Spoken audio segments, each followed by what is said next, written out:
I had the worst date with a guy, but I ended up giving him a second chance. On this date, he took me to Christmas in the park. If you don't know what that is, there's just a bunch of Christmas decoration and a lot of people go. And at first, me and him were vibing, we were having a good time, we were laughing, we were eating. The night was starting to end, and I could tell that he was planning on kissing me. He was getting very nervous, and he couldn't stand still. In my mind, I was like, boy, just do it. And well, he ended up kissing me. Let me just tell you, it was the worst freaking kiss ever. I'm not gonna lie, his saliva was so sticky. Like, I could feel it on my lips after that. I don't know if he just didn't drink water or what it was, but after that, we never spoke again.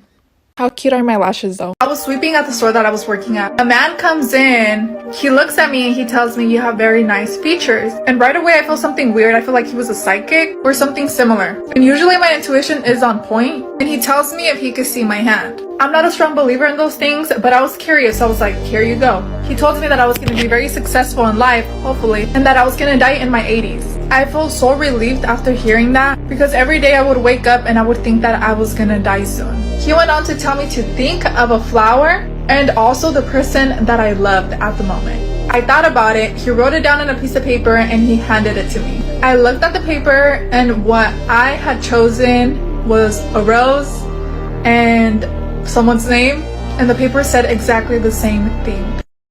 I was dating a guy from the church that I used to go to. And you guys already know that people are super chismosos. They love gossip, even if they go to church. So, I was trying to keep it low-key. I didn't want people to know that I was talking to this guy. I don't know how people started finding out, but his sister found out. And let me tell you, she was so jealous off of him. His own sister.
She used to call other people from church and she would just complain and just be so mad because his brother was getting ready to see me. She was saying that I wasn't holy enough, that I didn't dress right, that I wasn't a woman of God, and all the BS that you could imagine.